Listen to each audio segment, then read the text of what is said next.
தனது கணவர் அசோக் செல்வனுடன் நல்ல கதை வரும்போது இணைந்து நடிப்போம் என கோவை பிராட்வே திரையரங்கில் திரைப்பட நடிகை கீர்த்தி பாண்டியன் செய்தியாளர்களிடம் தெரிவித்துள்ளார். நடிகர் அருண் பாண்டியன் தயாரித்து திரைக்கதை எழுதி ஜூலை 4ஆம் தேதி வெளிவரவுள்ள அக்னேனன் திரைப்படம் குறித்த செய்தியாளர்கள் சந்திப்பு பிராட்வே சினிமாஸ் வளாகத்தில் நடைபெற்றது. இதில் நடிகர் அருண் பாண்டியன், படத்தின் நாயகி கீர்த்தி பாண்டியன் உட்பட திரைப்பட குழுவினர் செய்தியாளர்களை சந்தித்து கூறுகையில், வித்தியாசமான தலைப்பாக உள்ள அக்னேனன் தலைப்பு குறித்து நடிகரும் தயாரிப்பாளருமான அருண் பாண்டியன் கூறுகையில், தமிழில் ஆயுத எழுத்து என்று குறிப்பிடப்படும் 3 புள்ளிகளாக அமைந்துள்ளதைப் போல இப்படத்தின் திரைக்கதையும் இருக்கும் என தெரிவித்தார். முழுவதும் இளைஞர்கள் இணைந்து இந்த படத்தை உருவாக்கியுள்ளதாக கூறியவர், எல்லா கதாபாத்திரங்களுக்கும் முக்கியத்துவம் கொடுக்கப்பட்டுள்ளதாகவும் இந்த படம் ஒரு உண்மை சம்பவத்தை தழுவி எடுக்கப்பட்ட படம் என தெரிவித்தார். 2 மணி நேரம் பொழுது போவதற்காக வரும் ரசிகர்களை திருப்திப்படுத்துவதே மட்டுமே போதுமானது எனவும் கூறும். அதை விடுத்து மெசேஜ் கூறுவதெல்லாம் நமது வேலை இல்லை எனவும் அவர் கூறினார். டூரிஸ்ட் ஃபேமிலி போன்ற படங்கள் பெரிய அளவில் விளம்பரப்படுத்தவில்லை என்றாலும் மக்கள் மத்தியில் போய் சேர்ந்ததாக கூறியவர், நல்ல படங்களை மக்களே விளம்பரப்படுத்துவார்கள் என கூறினார். இறுதியாக படத்தின் பட்ஜெட்டில் நிறைய செலவு செய்யப்பட்டுள்ளது, ஆனால் கேரவனுக்கு செலவு செய்யவில்லை என நகைச்சுவையாக கூறினார். முன்னதாக இந்த திரைப்படத்தின் ட்ரெய்லர் வெளியிடப்பட்டது. அதனை கண்ட திரைப்பட குழுவினர் ரசிகர்களிடம் தனது திரைப்படத்தை திரையரங்கில் வந்து கண்டுகளிக்க வேண்டும் என கேட்டுக்கொண்டார் என்பது குறிப்பிடத்தக்கது. அனைவருக்கும் வணக்கம். சாரி, மன்னிச்சிருங்க, கொஞ்சம் லேட் ஆயிடுச்சு. ஏன்னா நல்ல சவுண்ட் எக்ஸ்பீரியன்ஸ் பண்ணுறதுக்காக நம்ம தியேட்டர்லேருந்து ஒரு ரிக்வெஸ்ட் பண்ணாங்க. உண்மையிலே நீங்கள் ட்ரெய்லர் பார்த்துருப்பீங்க, சாங்ஸ் பார்த்துருக்கீங்க, ஸ்னேக் பிக் பார்த்துருக்கீங்க.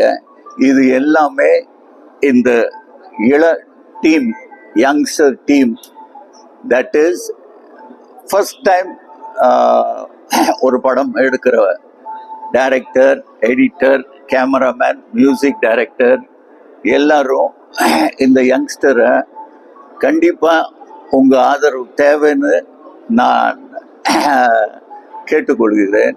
இன்னொன்று, இந்த படம் ஒரு வித்தியாசமான ஒரு கதை. இதில் வெறும் ஹீரோ ஹீரோயின் அப்படி இல்லாமல் எல்லா கதாபாத்திரத்துக்கும் ஒரு இம்பார்ட்டன்ஸ் கொடுத்து பண்ண படம். முக்கியமாக இது மெட்ரோபாலிட்டன் சிட்டியில் மட்டும் இல்லை, கோயம்புத்தூர் மாதிரி ஒரு பெரிய சிட்டியும் சின்ன சின்ன சிட்டிஸ்லேயும் பார்க்க வேண்டிய படம்.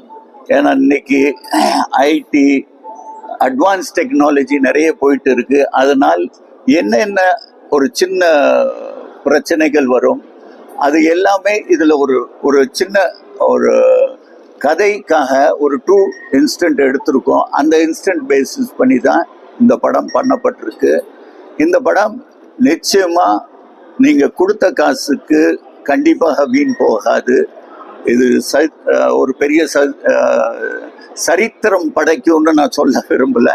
ஆனால் உங்கள் 2 hours 100% வர்த் வைலாக இருக்கும்.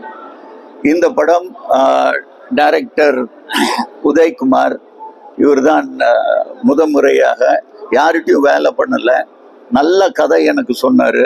அந்த கதையை வச்சு நான் ஒரு ஸ்க்ரீன் பிளே எழுதி, அதே இதில் கேமராமேன், புது கேமராமேன் விக்னேஷ், அது பரத் தி மியூசிக் டைரக்டர், தென் சிவபிங்க். இதில் நிறைய சின்ன சின்ன படங்கள் பண்ணியிருக்காரு, சின்ன சின்ன வேடங்கள். இந்த படத்தில் முழுசாக நீங்கள் பார்க்கலாம், இவருடைய முழு டேலண்ட்டை நீங்கள் பார்க்கலாம். அது இல்லாமல் எடிட்டர், அவரும் இது ஃபர்ஸ்ட் டைம் எடிட்டர். இனிமேல் ஃபர்தராக இதை பற்றி, படத்தை பற்றி பேசணுன்னா தியேட்டருக்கு வந்து நீங்கள் பாருங்கள். கண்டிப்பாக இது உங்களுக்கு பிடிக்கும்.